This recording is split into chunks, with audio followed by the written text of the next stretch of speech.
Ang kahirapan na hindi hadlang para sa mga pangarap mo sa buhay. Good morning everyone! For today's life update, meron tayo ritong 6 na piraso na talong for only 50 pesos at 2 takal ng bigas. Malaking tulong talaga ng tindahan namin kasi kahit konti meron kaming nakukuha. Buti na lang talaga hindi ko itinuloy ang tumigil sa pagtinda kasi kung nagkataon wala akong paghuhugutan ngayon. Kasi dito ako humuhugot ng pera pambili ng gatas ng anak ko, diaper, pambaon ng panganay ko, pambayad sa eskwelahan. Kaya laking pasasalamat ko talaga sa tindahan na to. Kahit konti lang yung laman, lumalaban pa rin siya. Yung ipinambili ko sa talong na to at saka sa bigas, dito ko lang din sa tindahan kinuha. Anyway, our menu for today is adobong talong lang naman. Gusto ko sana siyang prituhin or tortang talong kaso nga lang mahal ang itlog, mahal ang mantika, kaya adobohin na lang natin. Healthy din naman to at goods to sa mga senior na kasama ko dito kasi mahilig talaga sila sa mga gulay. Kaya nga nagbabalak ako bumili ng seeds ng kangkong para magulay na lang din sa bakuran namin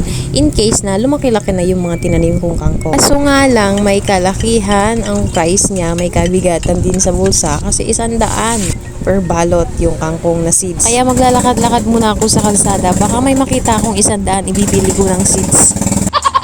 Sabi ko nga sa inyo, mahilig yung mga senior ko na kasama ng gulay. Kahit anong gulay, kakainin nila yan. Basta luto na ha.